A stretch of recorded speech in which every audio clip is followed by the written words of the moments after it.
জাবালিনুর tower. শনিবার ভোর ৫টার দিকে আগুনের ধোঁয়ায় ঘুম ভাঙে ভবনের ২য় থেকে ৮ম তলায় বসবাসকারী লোকজনের। অল্প সময়ের মধ্যেই ধোঁয়ার কুণ্ডলী ছড়িয়ে পড়ে সব কক্ষে। শিশু ও নারীসহ অনেকেই তাড়াহুড়ো করে নামতে গিয়ে আটকা পড়েন। আগুনের খবর পেয়ে প্রথমে কেরানীগঞ্জ ফায়ার সার্ভিস ঘটনাস্থলে পৌঁছায়। পরে আগুনের তীব্রতা বাড়ায় পোস্তগোলা ও সদরঘাট ফায়ার সার্ভিস যোগ দেয়। এক পর্যায়ে আগুন নিয়ন্ত্রণে কাজ করে মোট ২০টি ইউনিট। উদ্ধার করা হয় ৪৫ জনকে। আগুন নিয়ন্ত্রণে নিরলস কাজ করছে ফায়ার সার্ভিসের ফাইটাররা।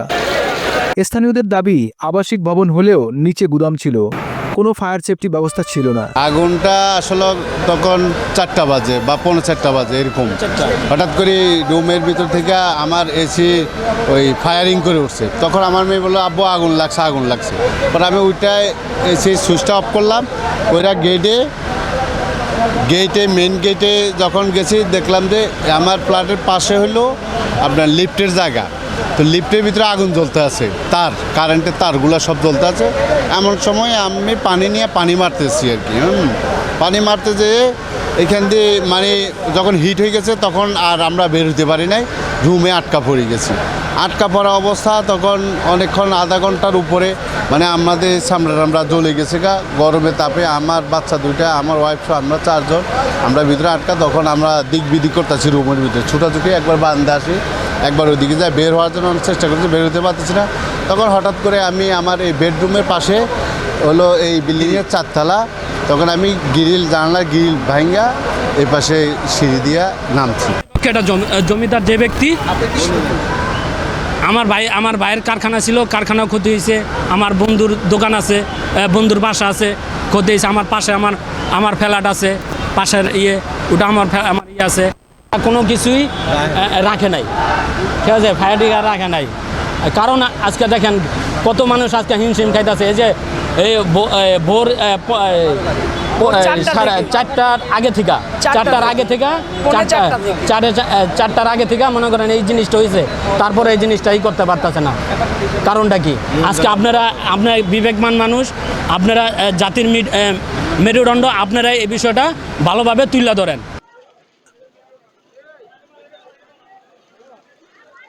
আগুনের খবরে দ্রুত ঘটনাস্থলে ছুটে আসেন কেরানীগঞ্জ উপজেলা নির্বাহী কর্মকর্তা উমর ফারুক। তিনি বলেন, ভবনটি রাজুকের নকশা অনুযায়ী তৈরি হয়েছে কিনা, সেই সাথে আগুন লাগার বিষয়টি খতিয়ে দেখতে 5 সদস্য বিশিষ্ট তদন্ত কমিটি গঠন করা হয়েছে। রাজুকের কোড মানা হয়েছে কিনা সেটি আমরা ইনভেস্টিগেশন করব। পাশাপাশি এইখানে যে কনজেস্টেড ভাবে বিল্ডিংগুলো আপনার তৈরি করা হয়েছে সেই বিষয়টি আমরা দেখব। এটা ইনভেস্টিগেশনে রেখে দেন পরবর্তীতে আমরা ব্যবস্থা নিব আর কি।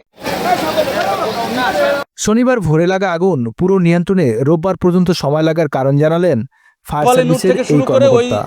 আপনার দক্ষিণ দিকে, আপনাদের ঠিক জাস্ট উল্টো দিকে আপনারা দেখতে পাচ্ছেন যে এখানে আরও মাঝে আপনার আরও 5টা বিল্ডিং রয়েছে, ছোটোখাটো সব মিলিয়ে 7টা বিল্ডিং। এই বিল্ডিং মিক্সড অকুপেন্ট হলেও এটার আরও কিছু বৈশিষ্ট্য রয়েছে যে বেসমেন্ট আবার একই জায়গায়, এবং বিল্ডিংয়ের প্রতিটা জায়গায় আপনার জুট এবং গার্মেন্টসের অ্যাক্সেসরিজ দিয়ে পুরা বোঝাই করা, প্রতিটা ছোট বড় শাটার দিয়ে ক্লোজ করা, ক্রসেবল গেট দিয়ে ক্লোজ করা, যার কারণে আমাদের এত সময় লাগছে। এখানে আপনার বিল্ডিংটা অবশ্যই ঝুঁকিপূর্ণ।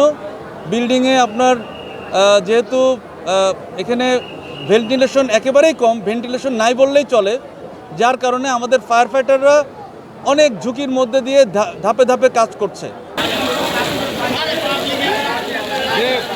অগ্নিকাণ্ডের ঘটনায় কোনো প্রাণহানির খবর না পাওয়া গেলেও আগুনের কারণ তদন্ত করছে ফায়ার সার্ভিস।